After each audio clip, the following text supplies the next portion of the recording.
Today, we are exploring two incredible mental states that shape how we think, perform, and live: metacognition and cognitive freedom, or more commonly known as the flow state.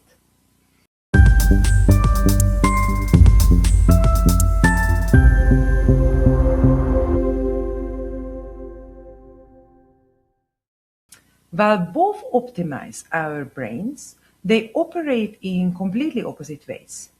So let's break down exactly what they mean, what they feel like, how they differ, and what the benefits are for each.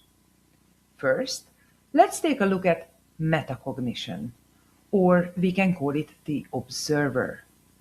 Metacognition is literally thinking about thinking. It is our brain's ability to step outside of itself and monitor our own mental processes. So, what do we experience when we talk about metacognition? We experience high self awareness when we actively monitor our thoughts as they happen. Internal narration when we talk ourselves through a problem, for example.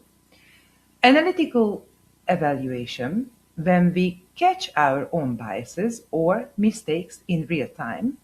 And hyperpresence when we feel completely detached, like an outside observer, watching our own minds at work. So, what are the benefits of this mental process? Well, there is accelerated learning when we quickly pinpoint exactly where our knowledge gaps are. Better emotional regulation because we catch our toxic or unhelpful thoughts before they spiral. Smarter decision making.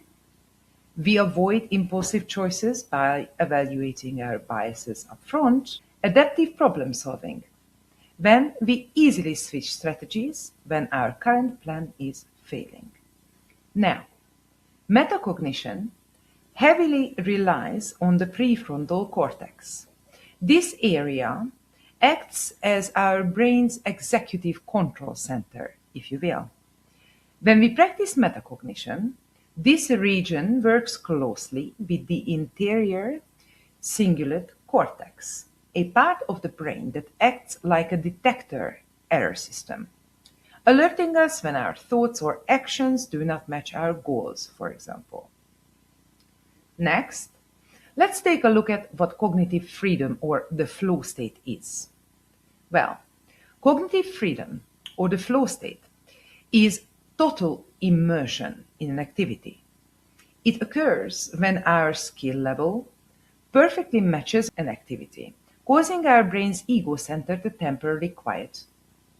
This ego center is a network of connected brain regions that generates our sense of self, constructs our personal identity, and fuels our constant inner monologue. So, what do we experience when we talk about the flow state? We experience loss of self consciousness, meaning that our inner critic completely vanishes for the time being. We may also experience distorted time. Hours can feel like minutes, or seconds can stretch out and feel like a very long time. We also experience effortless action. Decisions and movements happen automatically without conscious thought. And we also may experience deep fulfillment. The activity itself becomes intensely rewarding. So, what are the benefits of this mental process? Well, first of all, there is peak performance. We execute tasks at the absolute upper limit of our ability. There's boosted creativity. Our brain connects concepts and ideas rapidly without any self-doubt. And there's also stress reduction. Our overactive default mode network quiets down, giving our mind a break. And then there is deep intrinsic motivation. We wield a profound sense of enjoyment and mastery in our work. Now, flow triggers a process called transient hypofrontality, meaning our prefrontal cortex temporarily deactivates or goes quiet. By shutting down this brain region, which is responsible for logic, self-criticism, time tracking, and mental chatter, the brain can enter an effortless hyperfocus state. At the same time, our brain turns down the volume on the default mode network as well, which is responsible for daydreaming, self-criticism, and overthinking. We talked about this earlier. With the inner critic now offline, our brain is flooded with feel-good chemicals like dopamine and endorphins, letting our deeper, faster processing system take the wheel. So, let's summarize the main difference. The easiest way to separate the two is by looking at self-awareness. Metacognition is hyper-awareness, when we are intensely aware of ourselves doing and thinking certain things. It requires active, deliberate mental effort to analyze our strategies, while the flow is zero awareness. When we completely forget ourselves, our brains switch from analytical thinking to simply becoming the task. Think of metacognition as a director reviewing a film script, while the flow is the actor completely immersed in the performance. We need metacognition to plan and learn, but we need flow to execute flawlessly. Now, here are some practical ways to activate both mental states at will. First, metacognition. When should you engage metacognition? Well, use this state during the planning stages of a project, for example, or when reviewing past mistakes, or when feeling emotionally overwhelmed. How to engage metacognition? Slow down your decision-making process and ask yourself questions like, why do I believe this to be correct or incorrect? Or what blind spots am I ignoring right now? And so on. And here is an exercise to train or strengthen your metacognitive ability. Keep a daily reflection journal.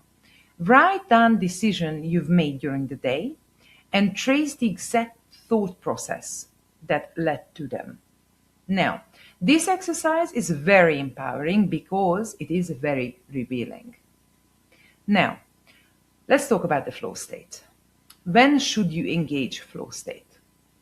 Use this state during deep execution phases, such as cooking a meal, organizing a messy room, assembling furniture, losing yourself in a good book, or even washing the dishes. How to engage it? Well, eliminate all external distractions and fully immerse yourself in these everyday tasks, for example. In other words, be fully present. And here is an exercise to train or strengthen your ability to switch to the flow state. Practice single tasking. First in 5, then 10, then 15, then 30-minute blocks to build it up. Pick one specific challenging action and deliberately pull your mind back every single time it tries to wander. Remember that using your breath is an easy and always accessible way to redirect your focus. So, to wrap things up, why is it so beneficial to master the switch between these mental states? Let's demystify these states completely, okay? Neither metacognition or flow requires a special, rare superpower. In fact, our brain accesses both automatically every single day without us even trying or thinking about it. We use metacognition when we double-check our house keys, for example, before locking the door, or when we notice our temper rising during a stressful conversation. And we step into flow when we autopilot during a familiar route or when we tune out while tidying up a room. Our brains are built to do this naturally. So why bother training these mental muscles if they are already running on autopilot? Because running on autopilot means we are at the mercy of our environment. Training these brain skills, so to speak, gives us remote control over our minds. When we can access them at will, our daily lives change completely. Instead of waiting around for inspiration or getting into the zone by accident, we can deliberately trigger flow to smash through a heavy workload without burning out. Instead of letting an anxious thought spiral out of control, we can intentionally activate metacognition to step back, observe the emotion, and choose a calmer response. Mastering this switch transitions us from being passive passengers in our mind to active drivers of our performance and mental well being. And if you want to dive deeper into the science of mastering your mind, here is an essential book to add to your reading list. It is a foundational classic. And this book is Flow, The Psychology of Optimal Experience by Mihai Csikszentmihalyi. It is a book that introduced flow to the world, explaining how to control our consciousness to unlock true fulfillment. Now, with all that said, I'll end this recording. I hope you have a wonderful week. Remember to subscribe for more, and I'll see you next time.